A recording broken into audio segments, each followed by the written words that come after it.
Alright, guys, so America is knocking on China's door again. And I think this is becoming a tradition where the US will drag China into big global events for help. And this is a very bizarre relationship where the US blames China for everything. They try to curb China's economic growth, but also call for the help when the world is burning. But let's talk about it because China does have a stake in the Middle East. The Belt Road cuts directly through the region. China also buys a ton of oil from Saudi Arabia, Iran, and the UAE. And if the Middle East erupts into chaos, no one benefits. The United States will lose big, but China won't win either. The global economy will collapse into recession. So it's kind of in everyone's interest for peace. And in our lead story today, the US urges Beijing to temper Iran's response to the Israel war.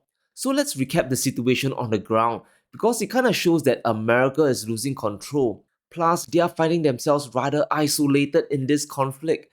Let's go through the obvious. America has hammered Iranian linked bases in Syria a few days back. Now, the US calls it self defense strikes, and whether you buy that or not, it's still an escalation that is spreading the conflict. And how will Iran respond to this? Will the US bases continue to be targeted? That's the first problem. Secondly, America is getting really lonely when it comes to the UN resolutions. They are now isolated. They struck down the ceasefire resolutions by Russia and Brazil. Then China and Russia vetoed their plan for pause in the conflict. And in the latest UN motion by Jordan, America once again opposed a sustained humanitarian truce that would lead to the end hostilities. But the US, Israel, and 12 other countries said no to that. In essence, the world is tired of the conflict and they want it to end.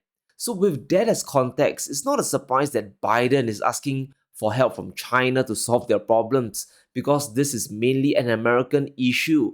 During the meeting with Wang Yi, Blinken and friends asked China to take action, and here's the real agenda.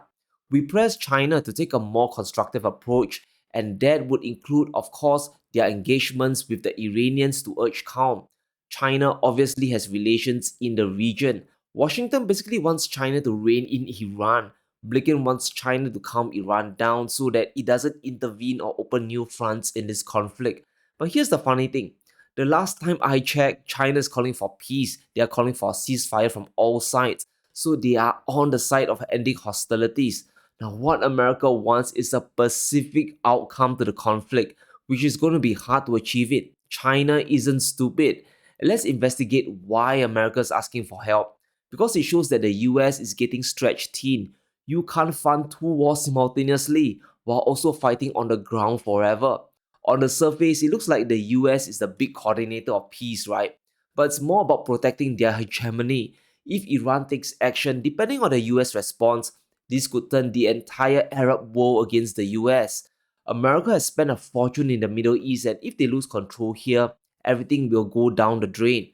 A study by Brown University found that America spent at least $6.4 trillion on their adventures in their wars in the Middle East and Asia since 2001. Mind you, this was calculated back in 2019.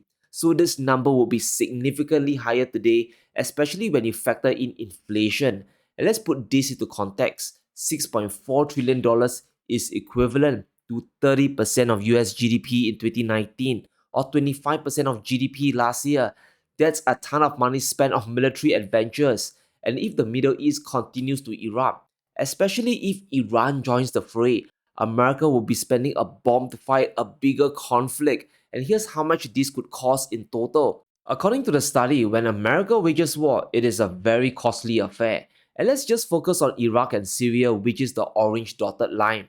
From 2002 to 2012, the Department of Defense and the State Department spent at least $65 billion a year, and that's $65 billion annually for 10 years straight on average. And at the peak of the conflict in '08, America spent over $150 billion in a single year.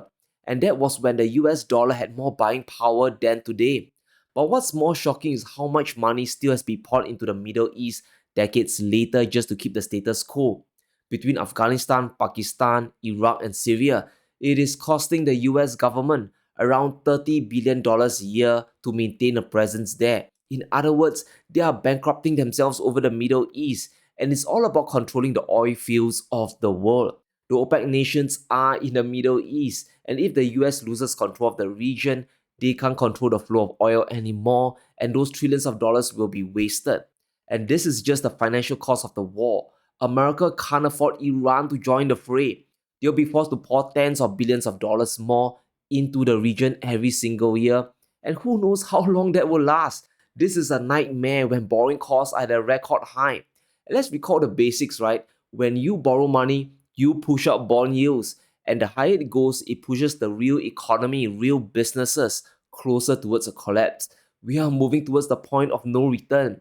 The Treasury 10-year yield breaches 5% for the first time since 2007.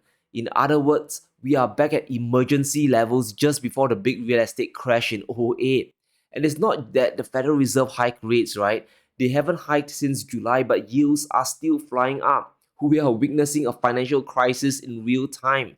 And that's because the supply of bonds is swelling. The US Treasury keeps borrowing money to fund government spending. The 10-year yield is flying higher and higher. The market believes that the Fed will keep rates higher for longer.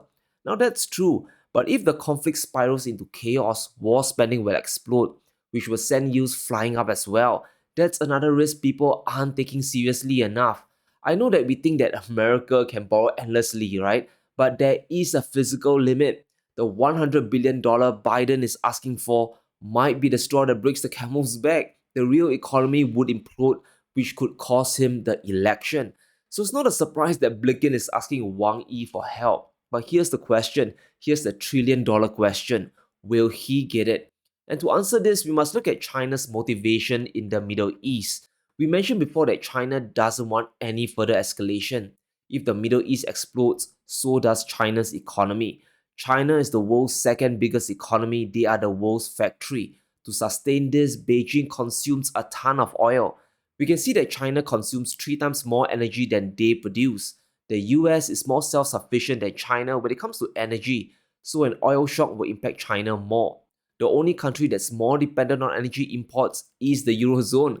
And we know that China has been ramping up oil imports from Russia, but the dependence on the Middle East is still very extreme. In Q1 of 2022, China imported 50% of their oil from the Middle East. That's an incredible amount of energy that could get compromised if the Gulf goes up in flames. China brings in almost 2 million barrels from the Saudis alone. And if the Strait of Hormuz gets shut down, for whatever reason, right, China is screwed. There's no way to immediately replace 5 to 6 million barrels a day instantly. But what's interesting is China's imports of Iranian oil. Since the start of the Russia-Ukraine conflict, they have been buying tons of oil from Iran. It has grown from half a million barrels a day to nearly 1.5 million. That's a threefold increase of cheap crude. And the incentives are extremely clear for Beijing. They want to keep the oil flowing eastwards at all costs without alienating Iran. And that's the best of both worlds. Iran is also part of China's Belt Road Plan, and they'll be joining BRICS in 2024, so China likely won't pressure Iran too much. During a recent meeting between Iran and China, there were two important statements made that tells us the plan ahead. And here's what the Chinese said. Beijing's position is quite clear. It wants a quick ceasefire and the protection of civilians from all sides and not the spreading of tension.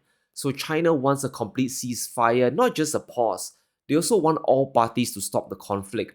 Secondly, China strongly opposes any external forces interfering in Iran's internal affairs. This statement is quite clear. They won't be able to pressure Iran. If you are non-interventionist, that means you don't interfere. I think China's approach will be the same as it's always been from the start. They will go to the UN, they'll try to push for ceasefire resolutions, but beyond that, maybe China could advise Iran to do X, Y, and Z, but I doubt there'll be any arm twisting at all. But let's talk about the main meeting between Wang Yi and Blinken. Let's put the Middle East aside and talk about the bigger US-China relations. That is the biggest issue here. Here's the problem I keep encountering.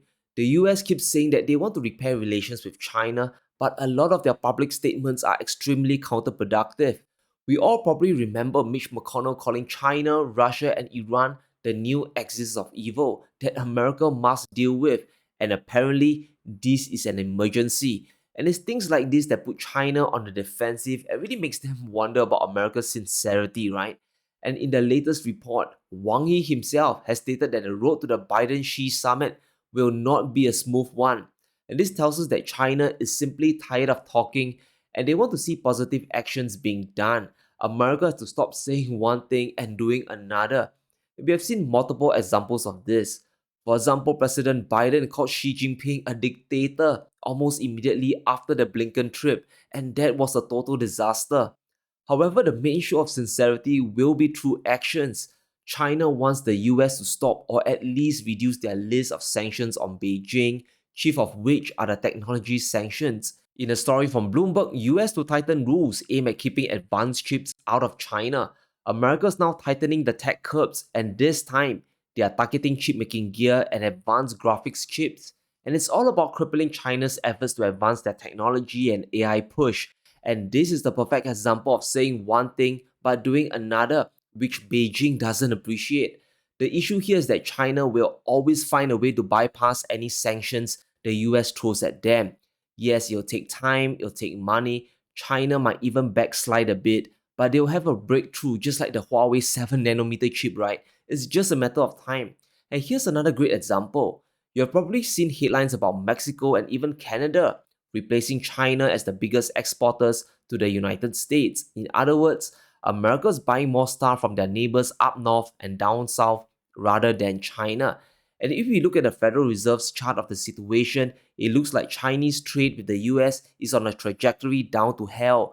Mexico's share of US trade is heading up to 15%, while China is collapsing down to 10%. And on the surface, this might be true. However, we don't need to dig far to realize this isn't really the case. China's exports to Mexico have exploded up during the same period their exports have fallen down to the United States. It has gone from around $45 billion to almost $80 billion.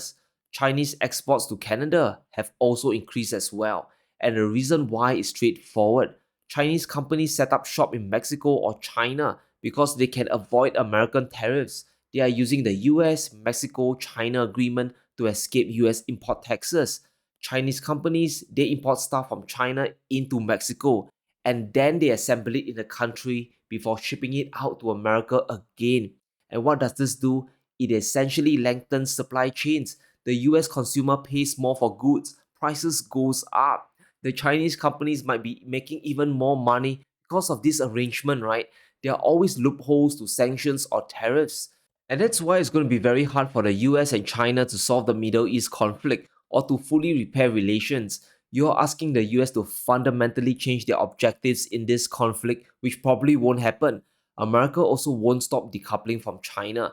But back to the Middle East, I'm not saying that China won't help. In fact, I believe they'll push hard for peace, but it won't be along the American playbook.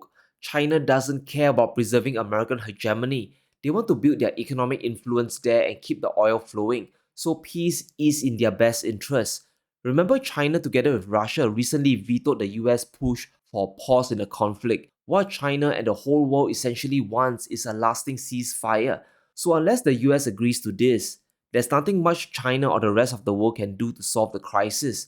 It is all up to America now. But let me know what you think in the comments below. What can China really do? And will the US agree to a ceasefire soon?